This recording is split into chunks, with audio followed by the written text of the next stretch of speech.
Hey everyone, welcome to Arise Community Conversations. I'm Jacob Prallo. With me here is Ashley Price, who is the leader of our single parents ministry here at Arise. We're very excited to sit down and be able to talk with her today.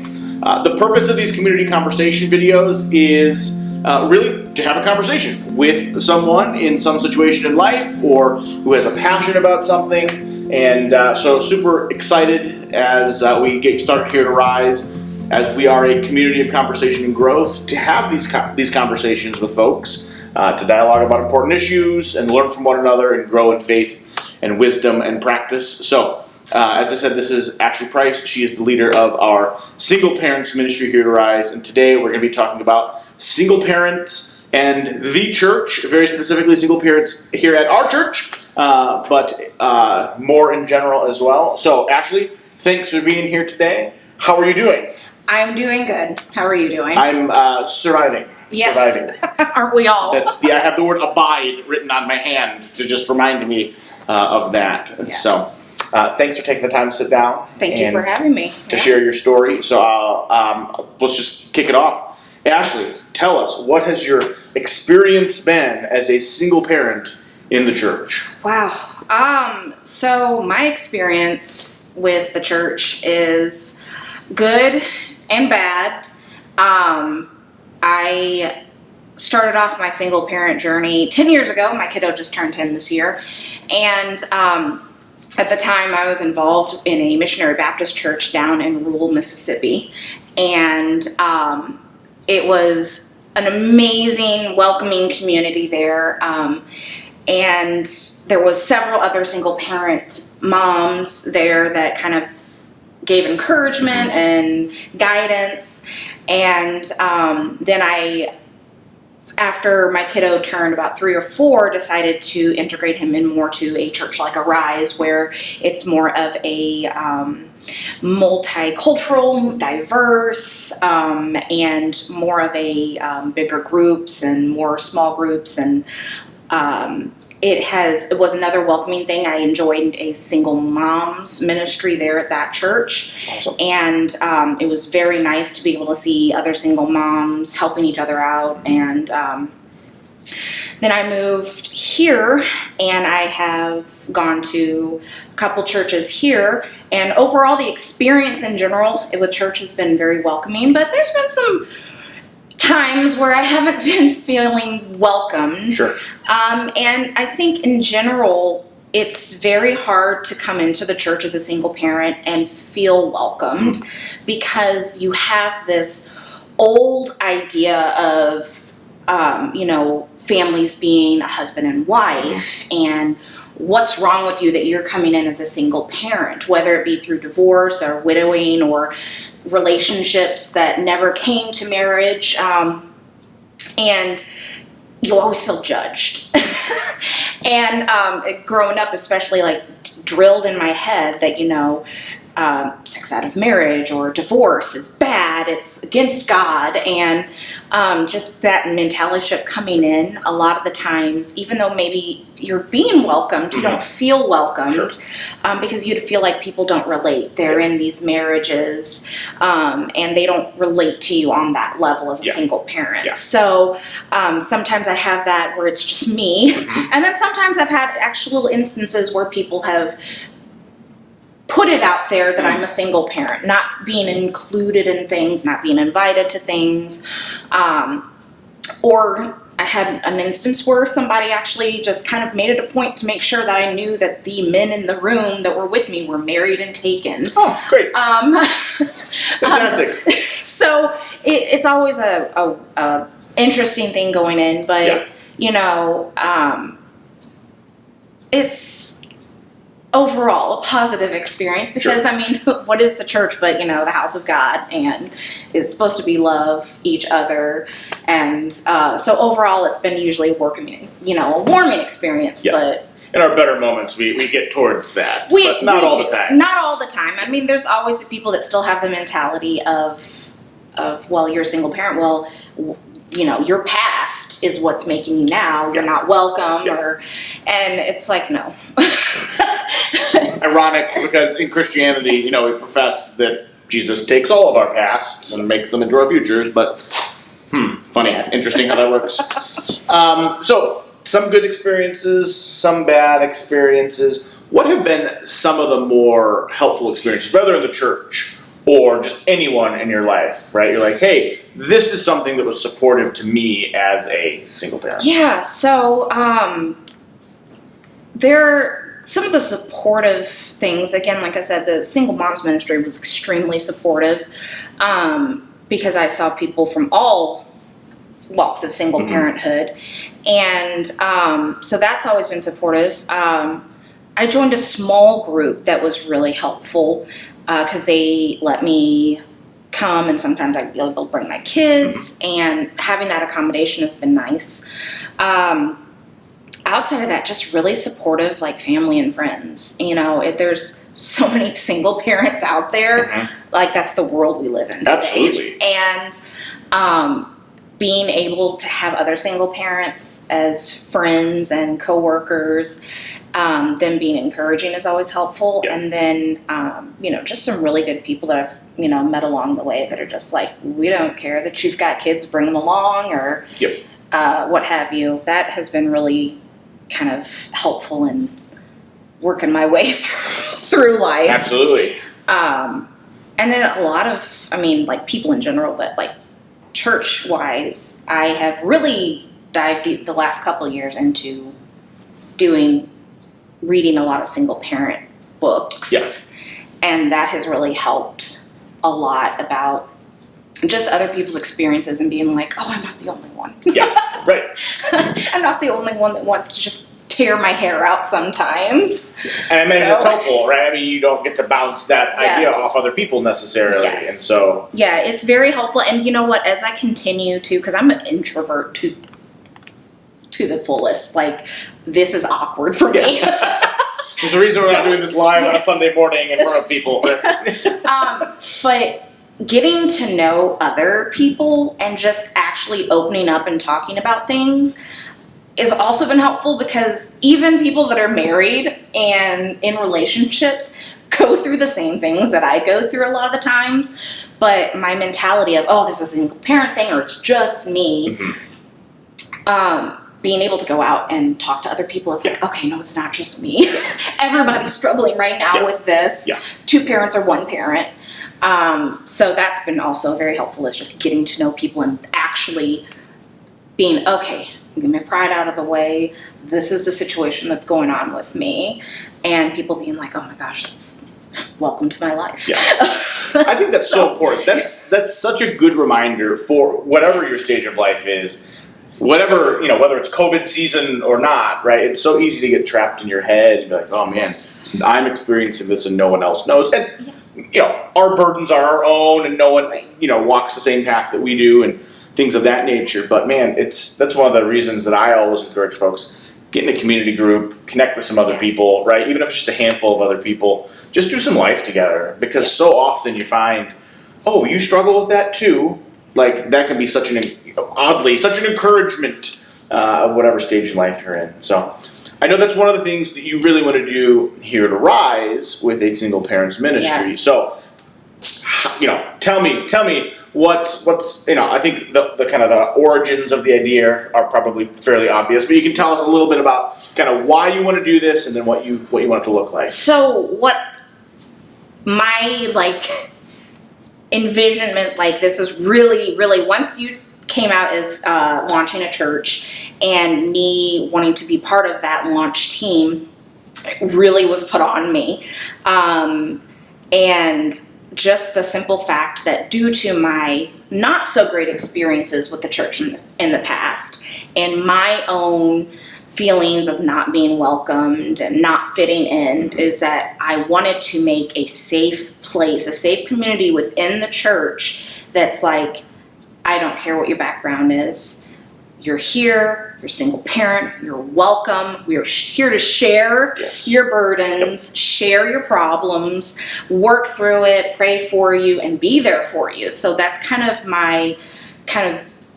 where I got that from, is that I just want other people to feel loved and welcome, that are in the same boat that I'm in, Mm-hmm. not feeling awkward coming into church, like you're not welcome and that you're being judged. I don't want that to happen, which is why I want to do this community group, which is why I've joined the hospitality team, is that I want to be a greeting face coming in. Mm-hmm.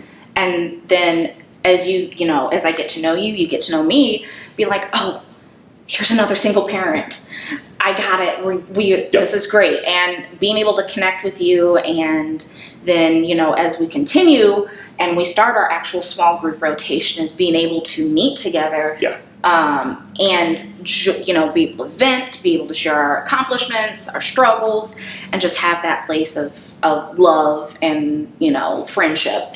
So that is really what I'm, going for, as well as to part of the whole thing with our ministry is to be able to do outreach stuff as well. Mm-hmm. And not only within the church, like we have upcoming events where we're going to be doing a parents' night out, and we're going to be doing later on near the holidays, doing a movies and decorating cookies event, and doing stuff that involves being able to get away from the kiddos, because as much as I love my children, and I love my children, as a single parent, it's very hard to find time for yourself. And so getting the ability to have a church kind of sponsored event where they help take care of the kiddos while you get to go out and live as an adult for an hour or two without worrying about them is such an amazing feeling, because it doesn't happen often. So being able to not only have a group that meets and supports each other, but also being able to do community activities within the church and then get out into the community as well, is really kind of what I envision and aspire to having here as a single parents ministry. Quite frankly, one of the things I'm most excited about as we move forward through these next couple months, because, as you've said, it's very easy to come to church and, feel judged or just feel disconnected. And as you've also said, this is the way the world is now, right? It's such a huge part of the community that we're trying to reach. This is reality, and the church needs to do a better job of being welcoming for folks in your life situation. And I'm just so excited that you're willing to lead this, and that we can come alongside you guys in some small way and support this. Haley, my wife, and I, we were talking, and one of the things that we've reflected on the past year is we have 2 kids now, and 2 kids is hard because you can't just pass the kid back and forth to each other, the one kid you have. And then we were thinking about our friend Ashley, and we were like, can you imagine having 2 kids and never being able to pass them off? Right? You can pass them off to friends and things like that, but it's different. It's just a completely different world. I was like, oh my gosh. I watch the kids for an afternoon, and I'm like, all right, I'm so done. Bring on the beer. But I was like, just kind of putting ourselves in your shoes for a minute. It was like, man, Ashley really is a saint. I'm very impressed. Let's do something to help Ashley. And you can't even bring on the beer with me because I don't get it to toss them off to anybody, to adults. Exactly. So we're just again I'm super excited that we're able to do this small thing and partner with you here. So very practical life question here. There's a global pandemic going on right now. I don't know if you know this. What has that looked like for your life? I hear stories of everyone just, hey, these are the challenges we face. And so what are some of the challenges that you as a single parent are facing right now? Oh, so many challenges. So in general, as again, I have started reaching out to people, in general, across the board, single or not, it's rough. So with me, with my situation, I live 4 hours away from any family members whatsoever. So when the pandemic started, was actually on my kiddo's spring break week. And initially it was 2 weeks out of school, and then we're coming back. Lies. It's all lies. So remember when that was the world we lived in? Woo! I remember the doctor that I work for originally saying, that's not a big deal, it's not going to affect us. And then that 2 weeks turned into me being off of work for an entire month. And then slow returning back to work and amping back up the schedule. And in the meantime, when I'm not working, I can't pay for daycare or babysitter. Right. So I had to take my kids 4 hours away and graciously dump them on my parents' doorstep. Love you, Mom and Dad. And for that 2 months of while they were finishing up school, I'm here doing ship shopping just to make money to pay bills, because as a single parent, I don't necessarily have that much saved up. Right. Sure. So I was ship shopping, 4 or 5 days a week. Wow. Just to, pay the bills and be able to get through until my job opened back up. Yeah. So it was rough for that. And of course, the 2 months of school that they had left, nothing got accomplished because they didn't know what to do. I mean, the schools had absolutely no idea how to handle this. So everyone seemed unprepared, but... I mean, there was Google Meets every day where they all just kind of talked about stuff, and it was fine. The summer was crazy. My son's in Scouts, and all of our stuff got canceled. So we did a lot of outdoor stuff, social distancing. We went hiking, we went camping a couple times just to get out. Right. Because on top of it being a pandemic and not being able to do much, things are closed. My kids both have ADD, so dealing with 2 boys that have ADD and they're in the house constantly and never go anywhere else. We had to get out. Yeah. It was absolutely necessary for us to get out. So we actually made it a point, because churches were closed, and my kids will not sit through virtual church. It just doesn't happen. Me either. I empathize. So we ended up doing a lot of nature stuff and kind of tying it in with God's creation and just, enjoying the world as we know it, because of that lack of being able to go and socialize. Yeah. And then now virtual school's coming back. You guys, that's so much fun. How's virtual school? It sucks. In the Price household? It sucks. Not so great. Not so great. When you have an ADD child, trying to do virtual school is impossible. In fact, we are going back to hybrid next week. All right. I'm hoping, fingers crossed, that my child will do better, because right now I'm paying my babysitter to watch them. Well, she's a babysitter, she's not a teacher. Right. She's got my 5-year-old and then her 2 kiddos that are her grandchildren, they're 3 and 1, all in the same time. So she can't watch Caden and make sure. And Caden, love him, love my children, is a slacker to the fullest. And so, and it's part of it is ADD. Sure. I mean, the lack of being able to focus and the procrastination, it's all classic ADD symptoms. And so he'll sit there and say that he's done with stuff, but really he's been playing Roblox or Minecraft or some other game instead of doing his schoolwork. And so we had a come to Jesus moment about a week ago, because he was failing all his classes. Great. Because he wasn't turning stuff in. Sure. Maybe even doing the work, just not turning it in. Not even doing the work. He had a poster board project that was due 3 weeks ago. And he didn't do it because he didn't have a poster board. But didn't ask me about getting a poster board. Did Mom know you had a poster board? So the struggle is real, and it is across the board. Single parent wise, it's a little, I don't want to say like it's tougher, but it is. Because you have one parent. Like, what can I do? The authoritative figure, I'm the authoritative figure. Like his dad is 4 hours away. So sure, I can call Dad and he can talk to you on the phone, but he's not here to help out with that. And so it's one of those where it's like, I can do what I can do, but there's lots of moments of grace. Because it's like, okay, I have to like pull myself out and be like, okay, this is a kid who needs to be in a classroom and is not being able to be in a classroom. Yeah. And he is struggling so hard just to stay focused. Now, is part of it because he likes to play games instead? Oh, absolutely. Sure. But it's one of those things where we have to have the conversation. Right. That being me. That's being that it's like, okay, kiddo, like, get it together. Yep. We're both in this together. Right. I don't like yelling at you to do your homework. You don't like me yelling at you. So how about we do the homework? Yep. And then we can play. So it's been a struggle. And then, you know, on top of that, they can't play with their friends. Right. I was going to say, and then there are all the other things, right? Like, that's just school. That's just school. Like, scout things. We're back in scouts, but it's all socially distanced activities. We're going camping, but we have to be so many things apart.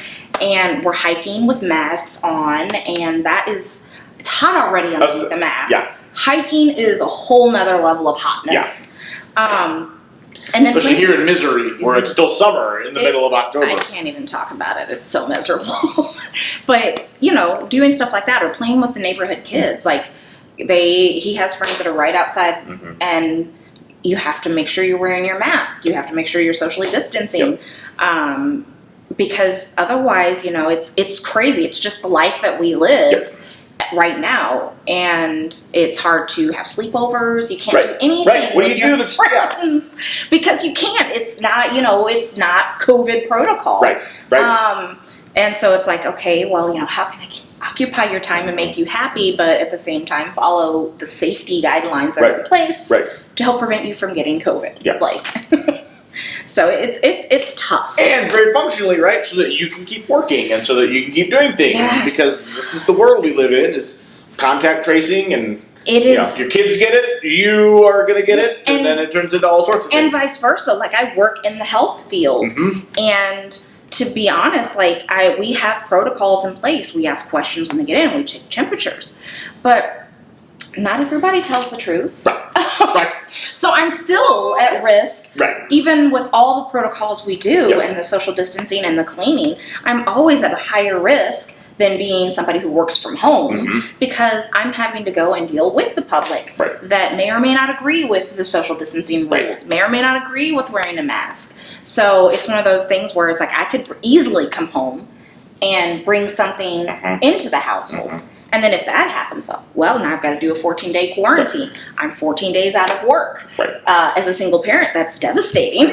So, especially when, like, I wouldn't be able to do shopping because I'd be in the self-quarantine.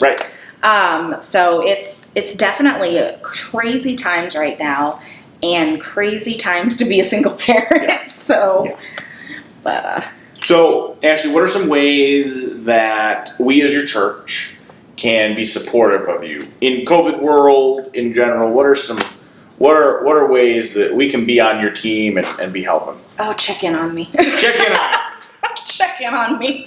Make sure I'm still sane. So all of you watching, your single parent friends, check in on them. This is your reminder right now. Pause the video and check in on them. Yes, please do, because I tell my coworkers all the time, because they're always like, I can't believe you're doing this. It's amazing. And I'm like, I'm telling you right now, my life is some days being that cartoon character that's walking underwater with a bamboo stick to breathe. I'm drowning but breathing at the same time because it's so overwhelming. That's a powerful image right there. Wow. Like, it's very, very hard some days to juggle everything as a single parent. And so just being able to check in, mental health stuff, like right now, in general, again, this is not even single parents, but in general, there's a lot of increase in depression and anxiety due to COVID and the pandemic. And I suffer from depression and anxiety, and I've actually had to go to my doctor and be like, I need something else. I'm able to get up, but I'm not at where I need to be to actually function. And so it's been very hard dealing with this stuff, and me not being able to socialize, even as an introvert. I still like to socialize with people. Like, it was interesting. Like, we got like 2 weeks into quarantine, and then all my introverted friends started having problems too. Like, extroverts day one, but we all reach a point where we just need something. Yes, like not being able to go to craft nights, like with your wife. She hosts a craft night usually once a month. And I drop my kids off with Roger because, they're cool with Roger. Yep, Roger's yep, cool. yep. He's one of the cool people. Just like Fezzes are cool, but we're moving on past that. Ashley's kids have a Fez today, in case you're... Yeah. My son likes Doctor Who, so he thinks fezzes and bow ties are cool right now, so... Which they are, so it's okay. So, but, like, being able to go out and drop the kids off for a few hours. Right. And go talk to other people my age. Adults, and do something. Not being able to do that, crafting by myself is really boring. I mean, I think crafting with other people is boring. I can't even imagine crafting by myself. That just sounds... I think I've had a nightmare like that. I can't do it because I have Nicholas who's over there trying to glue things to the wall, and then I have Caden who's over there instigating stuff with Nicholas. Yep. He God bless him, he tries to be the adult. He tries to be like the big brother, but almost like a parenting role. Sure. And it causes problems. Sure. So then he's sitting there yelling at Nicholas to stop, and then there's fighting. Boys, they always fight. And you're like, why am I crafting right now? Yes, I can't craft. No crafts have been accomplished. I bought a sewing machine and it's sitting in the box still. Hey, you have a sewing machine. That's the first step. First step. It got in the door. You made it home. And it's still in the box. Yeah. So not much is done. So goals. I've got goals. So. For sure. But just reaching out and it's COVID, so it's like when it's not COVID, helping with offering to watch the kids for a couple of hours, or make a meal or something like that, because honestly, my kids survive on cereal and microwavable food most days because I work 8 to 5, sometimes 8 to 6, depending on the clinic day, and I get home and I'm exhausted. Right. So check on your single friends when it's safe and appropriate to do so. Bring them a meal. Take the kids for an evening. Pray for them. Pray. Should always be praying. So, Ashley, thanks for sitting down. We appreciate that. Appreciate you taking the time. Absolutely. And guys, again, the whole point of these is to just help us come to a deeper understanding of some things and learn some ways that we can make an impact and help. So, if you're a single parent, check us out online. We're going to have the Single Parents Ministry here to Rise. Yes. What is it called? We have Powerhouse Parents. Yes, it is. We do have a Facebook page that you can link in and join. And I post things. I post things on a pretty regular basis, either songs that I feel like are really inspiration at the moment, or thoughts that pop in my head, or struggles. Like I'll be like, guys, I'm really struggling today, not to lock my children out somewhere. I don't know. Just daily activities of a single parent and encouragement, just saying you're not the only one out there struggling. For sure. So we'll link that, make that available to you guys. Encourage you to check that out if that's something that you would benefit from. Again, Ashley, thanks so much. Thank you. And if you're watching, have a great rest of your day. Bye.